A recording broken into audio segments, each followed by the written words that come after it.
Une flottille de pêcheurs favorable à la sortie de la Grande-Bretagne de l'Union européenne a remonté la Tamise jusqu'à Londres ce mercredi, où ils ont été accueillis par des contre-manifestants qui, eux, s'opposent au Brexit.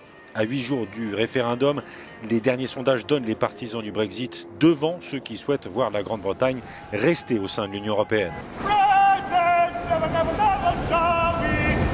Celui-ci est favorable au Brexit. 60% des quotas britanniques sont aujourd'hui dans des mains étrangères, dit-il. 60% de notre flotte de pêche est en train d'être détruite. Aujourd'hui, nous venons à Londres pour montrer ce qui se passe avec l'industrie de la pêche. Nous sommes le meilleur exemple de ce qui ne fonctionne pas dans l'Union européenne. Nous devons sortir pour façonner notre destin. De son côté, le ministre des Finances, George Osborne, assure que le Brexit coûterait très cher à la Grande-Bretagne. Prenons la ligne médiane du trou noir que cela représenterait pour les finances, tel que nous le dit le très indépendant Institut des finances fiscales.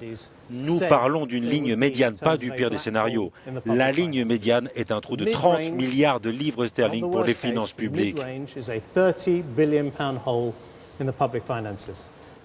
Ce serait un trou permanent et structurel. Franchement, il y a un nombre limité d'impôts qui peuvent être levés pour les sommes dont nous avons besoin et les coupes dans les dépenses sont elles aussi limitées. Voilà la froide réalité de ce qu'impliquerait sortir de l'Union européenne.